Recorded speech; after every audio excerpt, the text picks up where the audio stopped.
Assalamualaikum warahmatullahi wabarakatuh. Izinkanlah saya untuk menyampaikan satu topik yang berjudul Dyslipidemia Management to Prevent Recurrent Stroke. Which patients had more benefit?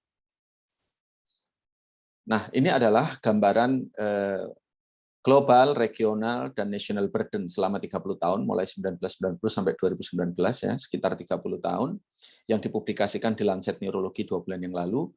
Pada artikel ini disampaikan bahwa mortality rate pada negara-negara dengan low income group itu lebih besar 3,6 kali. Sedangkan DALI itu 3,7 kali lebih tinggi juga pada negara-negara dengan low income group.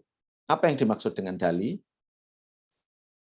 Nah, apabila seorang menderita stroke akibat berbagai macam risk factor, maka orang tersebut bisa meninggal, bisa mengalami kecacatan atau disabilitas, mungkin tidak meninggal dan tidak mengalami kecacatan, tetapi akan mengalami recurrent stroke di kemudian hari, dan akhirnya mengalami kecacatan atau meninggal. Nah, di suatu negara ada yang disebut sebagai usia harapan hidup, misalnya di Indonesia, usia harapan hidupnya 70 tahun. Tetapi pasien yang terkena stroke ini meninggal 30 tahun. Maka ada sisa usia, mulai dia meninggal sampai seharusnya dia menjalani sisa sesuai dengan angka harapan hidup itu, yang bisa diukur 70 tahun dikurangi 30 tahun. Dan pasien yang mengalami disabilitas itu akan mengalami masa-masa sampai dia mengalami kematian. Maka masa mulai dari disabilitas sampai mengalami kematian itu disebut sebagai YLD, Years Lived with Disability. Masa di mana dia mengalami kematian di bawah atau mendahului usia harapan hidup di negara itu disebut sebagai YLL, Years Life Lost Due to Premature Death. Jadi gabungan antara YLD dan YLL ini yang disebut dengan DALI. DALI masing-masing penyakit tentunya tidak sama. Dan pada pasien-pasien yang hidup di negara dengan low income group dikatakan DALI rate-nya itu 3,7 kali lebih tinggi dibandingkan dengan negara-negara yang lebih maju. Secara spesifik bisa kita lihat pada peta ini di mana Indonesia termasuk yang merah padam di South East Asia, itu artinya prevalensi stroke-nya sangat tinggi, insiden rate-nya lebih dari 218,3 per 100.000 penduduk. Bandingkan dengan negara-negara Eropa dan negara-negara Amerika dan Kanada yang sangat rendah insiden stroke-nya. Nah, kita kembali kepada stroke dan pembagiannya. Stroke seperti kita ketahui bahwa dibagi menjadi hemorrhagic stroke 12%, kemudian ischemic stroke 88%. Hemorrhagic stroke nanti akan terbagi menjadi subarachnoid hemorrhage dengan berbagai subtipenya. Ada sulcal, ada perimesencephalic, ada diffuse. Kemudian intracerebral hemorrhage juga ada beberapa subtipenya, misalnya subcortical stroke atau dengan cortical stroke dengan berbagai macam subtipenya. Nah, ischemic stroke kita tahu dibagi menjadi dua secara umum, yaitu lacunar stroke yang merupakan sebagian besar dari ischemic stroke dan non-lacunar stroke yang sekitar 20% dari ischemic stroke. Non-lacunar stroke bisa kita klasifikasikan lagi subtipenya dan bisa kita cari penyebabnya, bisa merupakan large artery, biasanya kita temukan ini dengan vessel imaging, kita bisa menemukan adanya large vessel occlusion, atau arterioembolik, misalnya pada proses aterosklerotik yang plaknya rupture kemudian lepas, naik ke pembuluh darah yang lain, atau karena penyempitan yang berat dari proses aterosklerotik ini, kemudian terjadi hipoperfusi. Kemudian non-lacunar stroke yang lain adalah kardioembolik dengan segala problemnya, mulai dari problem irama, problem katup, problem shunting, dan sebagainya, yang perlu kita konsulkan ke sejawat kardiologi untuk mencari apakah ada sumber dari kardio untuk embolic stroke-nya. Dari non-lakunar yang justru banyak adalah cryptogenic stroke. Ini dibagi menjadi embolic stroke unsourced, undetermined source. Apa yang dimaksud dengan cryptogenic ini? Cryptogenic ini artinya adalah penyebabnya tidak diketahui. Kenapa disebut sebagai embolic stroke undetermined source? Karena gambaran embolic stroke undetermined source ini, dia tidak merupakan suatu stroke lakunar. Gambarannya tidak khas suatu stroke lakunar, tetapi ketika dicari sumber kardioemboliknya tidak ketemu, ketika dilakukan vessel imaging tidak ada tanda-tanda ini, maka sekali lagi cryptogenic stroke tidak bisa ditentukan. Dulu mungkin salah satu penyebabnya seperti carotid web. Carotid web itu adalah hanya seperti septum saja, seperti pita saja, yang bukan disebabkan oleh proses aterosklerotik, tapi belakangan carotid web ini diketahui merupakan sumber arterioembolic stroke. Jadi cryptogenic stroke perlu kita teliti lebih lanjut penyebabnya, karena merupakan 45% dari penyebab stroke itu. Nah, 2 dekade yang lalu, hubungan antara peningkatan kadar kolesterol dengan stroke itu tidak begitu jelas. Kenapa? Karena studi-studi awal itu menggabungkan antara ischemic stroke ini dengan hemorrhagic stroke. Nah, setelah hubungan antara kolesterol dan hemorrhagic stroke di-exclude, hubungan itu menjadi lebih jelas.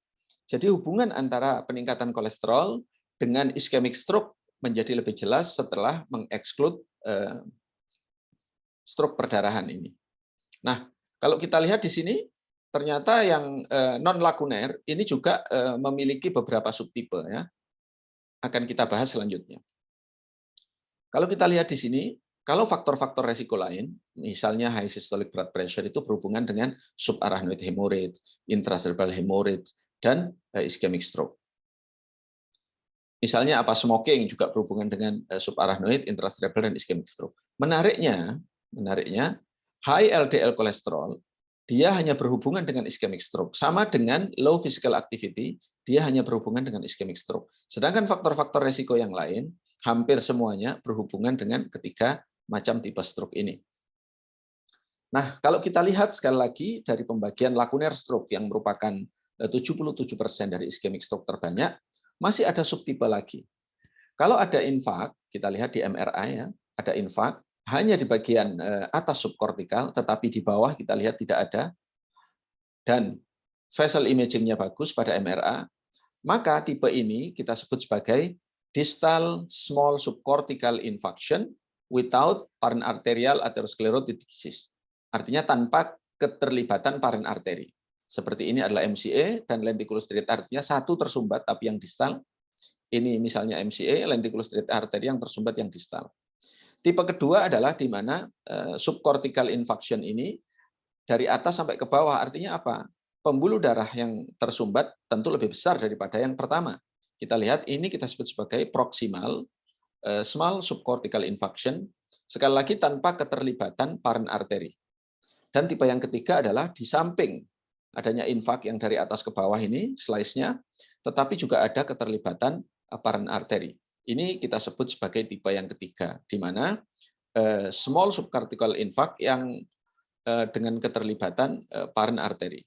Dan LDL itu sangat erat hubungannya dengan kedua tipe ini, tipe B dan C. Kalau kita menemukan tipe B dan C ini, maka kita juga harus waspada dengan adanya proses aterosklerotik di tempat lain seperti di perifer dan di koroner.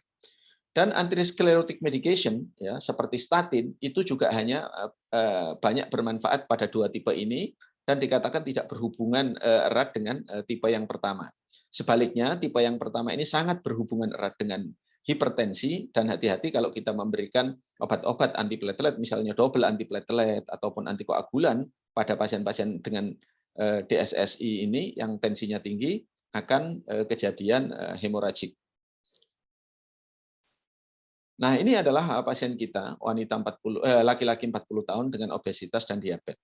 CT scan-nya hanya menunjukkan hipodensitas saja pada subkortikal, tetapi karena pasien ini memiliki faktor risiko yang jelas usia muda, kita mintakan MRI. Apa yang kita lihat?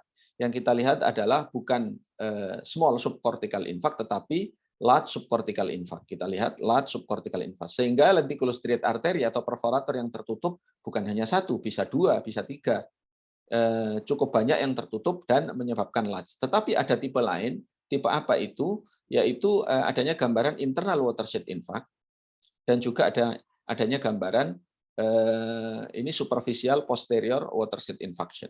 Jadi ada dua tipe stroke di sini, ya. Ini yang superficial juga, yaitu large subcortical dan kemudian watershed infarction. Setelah kita lihat MRA-nya, kita lihat adanya stenosis yang berat pada M1 atau MCA di mana mungkin di sini terjadi sumbatan 3-4 lenticular striate artery yang menyebabkan large subcortical infarct, tetapi juga mengalami hipoperfusi ya pada area distalnya sehingga menyebabkan apa yang kita sebut sebagai watershed infarction pada superficial yang posterior ini. Jadi ini adalah di luar tipe dari ketiga yang kita sebutkan tadi. Ini adalah tipe stroke yang lain. Wanita 28 tahun dengan recurrent right hemiparesis. Dia mengalami kelemahan tubuh sebelah kanan, tapi kita lihat lebih dari 24 jam hemiparesisnya, tapi kita lihat pada MRI, pada diffusion, pada flare, pada sekuensi yang lain bersih. Tetapi ketika kita lakukan angiografi, kita lihat adanya suatu stenosis yang panjang, tetapi lenticulus striatnya masih intak. Tidak ada satupun dari lenticulus striate arteri ini yang tertutup, baik pada distal maupun pada proksimal. Kita lihat angiografinya. Kita lihat ini long stenosis pada MCA, aliran darah menuju ke middle cerebral artery lebih lambat untuk mengisi teritorinya, dan yang mengisi teritori ini adalah anterior cerebral artery. Kita lihat anterior cerebral artery mengisi teritori ini. Nah, ini adalah subtipe stroke yang lain saya kira, di mana pasien ini defisitnya lebih dari 24 jam, yang mungkin secara waktu memenuhi kriteria stroke, tetapi secara imaging dan tissue base tidak memenuhi kriteria karena tidak ada iskemia atau infak pada jaringan otaknya. Jaringan otaknya baik-baik saja. Tetapi ada long stenosis dan adanya flow yang lebih lemah pada area MCA. Dan ini saya kira adalah subtipe stroke yang lain yang mungkin tidak tertulis di buku. Nah, ini adalah guideline AHASA 2021 di mana kita dianjurkan untuk melakukan treatment itu menurut kausanya subtipe stroke-nya.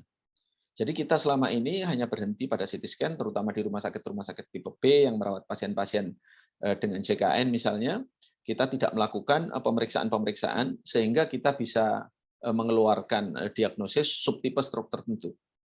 Kita lihat bagaimana peran CT angiografi dan MR angiografi di sini untuk membuat diagnosa subtipe dari stroke. Kita juga bisa melihat ketika kita tidak menemukan kelainan pada vessel imaging, maka kita harus melakukan evaluasi pada kardiak untuk mencari subtipe stroke tertentu.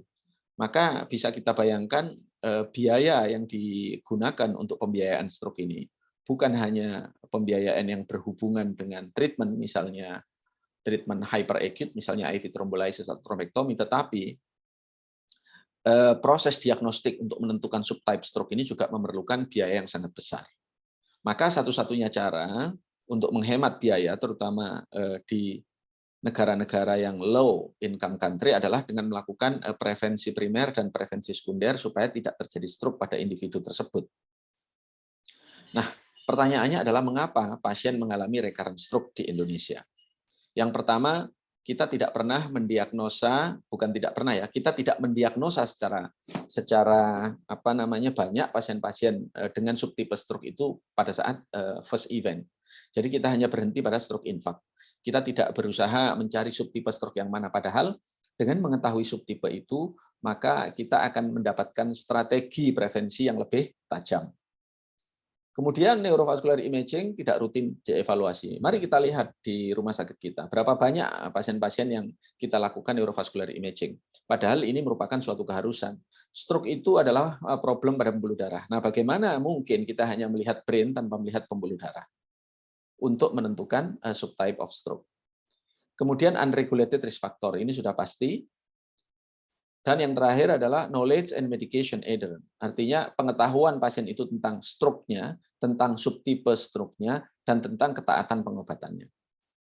Ini adalah satu artikel yang kita publikasikan bersama-sama dengan teman-teman dari Thailand, bahwa data yang kita ambil di Rumah Sakit Dr. Sutomo di RSUA menunjukkan faktor resiko terbanyak adalah hipertensi, ini populasi pasien Surabaya. Kemudian yang kedua ada hiperlipidemia, diabetes mellitus, kemudian merokok, ya merokok. Jadi hipertensi, dislipidemia, merokok, baru kemudian DM. Dan mereka mendapatkan obat-obatan polifarmasi, antitrombotik, antihipertensif, lipid lowering agent, dan antidiabetik. Kita lihat pasien-pasien ini minum obat-obatan polifarmasi yang juga berpotensi untuk menyebabkan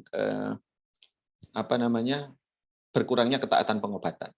Jadi kesimpulan dari artikel ini adalah stroke knowledge itu rendah, pengetahuan tentang stroke, dia tidak tahu tipe stroke-nya apa. Dan itu berhubungan dengan medication error. Dan education dan duration of stroke itu juga berhubungan dengan pengetahuan tentang stroke ini. Semakin tinggi pengetahuannya, maka semakin paham dia tentang penyakitnya.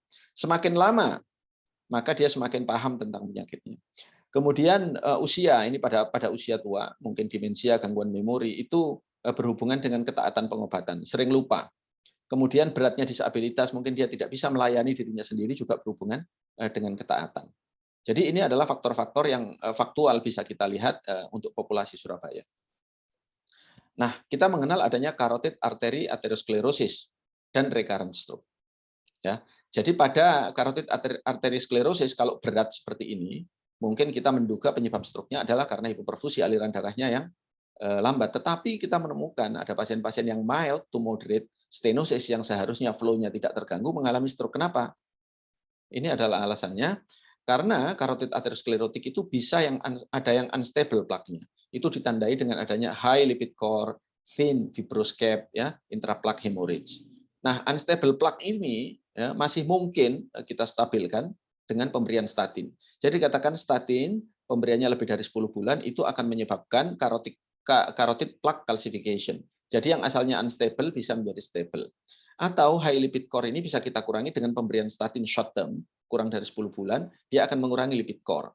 Yang kurang begitu respon terhadap statin adalah ya, intraplaque hemorrhage. Nah, ini adalah contohnya bagaimana kita melakukan revaskularisasi pada pasien yang sudah mengalami stroke dengan stenosis karotis. Kita pasang stent di sini. Dan TST, ya, TST ini menunjukkan bahwa TST study ya menunjukkan bahwa cerebral infarct atau urgent carotid revascularization ini dengan pemberian statin bisa dikurangi sampai 27%. Nah, untuk mengetahui suatu plaque itu vulnerable plaque atau unstable plaque itu dengan apa? Dengan melakukan carotid vessel wall imaging pada CT angiografi. Jadi yang biasa kita kerjakan CT angiografi atau MR angiografi dan digital subtraction angiografi itu adalah vessel imaging. Vessel luminal imaging, bukan vessel wall imaging. Vessel wall imaging yang difoto adalah dinding pembuluh darahnya.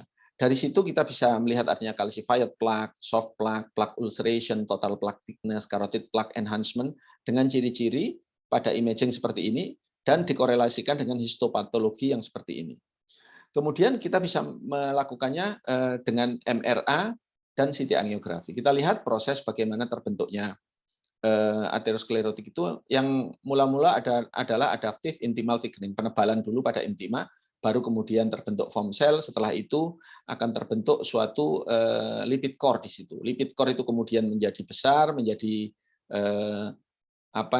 necrotic area, dan kemudian ada angiogenesis dan akhirnya terjadi intraplaque hemorrhage yang merupakan suatu gambaran plak yang unstable dan mudah ruptur plaknya ini.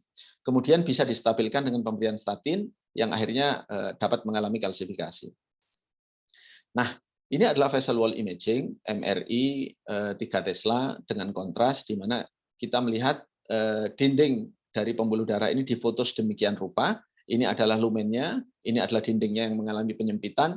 Di dalam proses atherosclerotic itu kita bisa melihat adanya kalsifikasi, necrotic core, foamy macrophage, neurovascularization yang kita korelasikan dengan gambaran histopatologi pasien ini yang dilakukan enarthrectomy. Kita lihat korelasinya bisa kita korelasikan dengan sangat jelas. Sehingga kita bisa memprediksi apakah plak itu merupakan suatu unstable plaque atau tidak.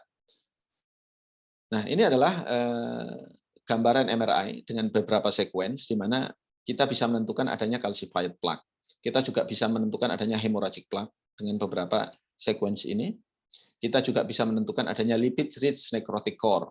Kita lihat ini perbedaannya. Kemudian rupture plaque juga bisa kita lihat di sini. Jadi dengan vessel wall imaging dengan MRI 3 Tesla plus kontras kita bisa menentukan apakah plaque itu vulnerable atau tidak. Bagaimana dengan pembuluh darah intrakranial? Pembuluh darah intrakranial bisa juga kita lakukan dengan membaginya menjadi 3 grade. Grade 0, 1, 2. Grade yang pertama, grade 0, yaitu ketika pembuluh darah ini adalah penyempitan pembuluh darah, kita lakukan vessel wall imaging, diberikan kontras, ini sebelum kontras dan setelah kontras. Tidak ada perbedaan sebelum dan setelah kontras. Maka ini adalah low risk atau stable. Low risk, bukan vulnerable.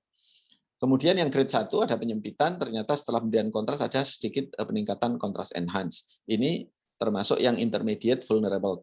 Tetapi ada yang high vulnerable, yaitu ketika kita berikan kontras, dia kontrasnya menyangat, penyangatannya sangat tinggi. Maka ini adalah vulnerable plaque. Artinya ekstrakranial dan intrakranial arteri bisa kita lihat apakah dia vulnerable atau tidak vulnerable. Nah, bagaimana dengan efek dislipidemia terhadap stroke? Kalau dia large arteri sangat jelas hubungannya. Tetapi kalau small arteri, kita lihat subtipenya tadi, kita mengenal ada distal, ada proksimal yang melibatkan luminal. Dua yang terakhir itu berhubungan dengan pengendalian lipid. Sedangkan capillary bed, seperti gambaran leukoariosis pada MRI, itu dikatakan tidak berhubungan jelas antara pengendalian lipid dengan stroke-stroke yang demikian. Nah, bagaimana pengendalian kolesterol di Indonesia? Tadi kita lihat di data yang kita publikasikan bahwa dislipidemia menjadi faktor risiko kedua setelah hipertensi. Dan ini ternyata berhubungan dengan data ini, di mana di Indonesia burden kardiovaskuler ini yang kedua adalah peningkatan kolesterol level. Kita lihat dengan penurunan kadar LDL dari meta-analisis ini, dengan agresif, maka kita akan menurunkan recurrent stroke itu sebanyak 21%. Nah, di Indonesia, dalam studi ini dikatakan lipid lowering treatment itu ketaatannya paling rendah. Ya. Jadi kesuksesannya paling rendah untuk menurunkan kadar LDL, sebanyak 31%. Nah, bagaimana guideline ini memberikan kita panduan terhadap dislipidemia ini? Jadi pasien-pasien yang sudah mengalami stroke, pada guideline IIS 2019 ini diklasifikasikan menjadi very high risk, moderate risk, dan low risk. Dan stroke dan TIA dimasukkan pada very high risk. Kaitannya dengan tata laksana dislipidemia apa? Pasien-pasien yang very high risk, stroke dan TIA, dia harus mendapatkan target LDL yang sangat rendah, yaitu 55 mg per desiliter. Dan ini hanya bisa dicapai dengan pemberian high intensity statin. Dan kita lihat kelas 1 level A. Jadi high intensity statin direkomendasikan untuk pasien-pasien yang high risk seperti pada pasien TIA dan stroke. Apa yang dimaksud dengan high intensity statin? Itu pemberian atorvastatin atau rosuvastatin ya, dimulai dari 40 mg dengan target penurunan lebih dari 50% dari baseline. Kemudian bisa dinaikkan 80 mg dengan target yang tadi 55 mg per desiliter. Di AHA 2021 dipertegas di sini bahwa pemberian atorvastatin 80 mg diindikasikan untuk menurunkan risiko recurrent stroke pada pasien dengan LDL yang lebih dari 100 mg. Nah, kadang-kadang kita takut untuk memberikan statin itu dengan dosis yang sangat tinggi. Kita biasa memberikan di klinik itu 20 mg atau 40 mg, tetapi mungkin kita jarang atau tidak pernah memberikan 80 mg karena ketakutan akan efek samping. Memang ada beberapa efek samping yang terjadi, tapi itu sangat kecil dan individual. Nah, ini dibandingkan studi Sparkle yang merupakan pasien-pasien Kaukasian dengan pemberian 80 mg itu apakah sesuai dengan penduduk Asia misalnya. Dan ternyata studi ini tahun 2012 mengatakan bahwa tidak ada perbedaan ya antara systemic exposure atorvastatin antara Asia dan Kaukasia. Jadi kesimpulan dari presentasi saya ini adalah yang pertama, Indonesia menghadapi high burden cardiovascular disease. Jadi stroke merupakan penyebab kematian pertama penyakit-penyakit tidak menular di Indonesia. Dan itu dari tahun ke tahun sama. Cara yang cukup efektif sebenarnya adalah prevensi primer dan sekunder supaya tidak terjadi angka mortalitas yang tinggi. Dan yang kedua yaitu mengidentifikasi subtipe stroke. Kita tidak sering mengidentifikasi subtipe stroke ini sampai ke hilir ya, sampai ke hilir. Sehingga pasien pulang tanpa identifikasi subtipe stroke yang mana, sehingga prevensi kita tidak cukup tajam. Guideline merekomendasikan untuk pemberian high intensity statin pada pasien-pasien yang sudah mengalami stroke atau TIA dengan target 55 tadi miligram per desiliter. Kemudian high intensity statin itu yang dimaksud adalah pemberian atorvastatin atau rosuvastatin. Untuk atorvastatin bisa dimulai dari 40 mg dan sampai 80 mg. Mungkin itu yang bisa saya sampaikan, mudah-mudahan bermanfaat. Saya akhiri, Assalamualaikum warahmatullahi wabarakatuh.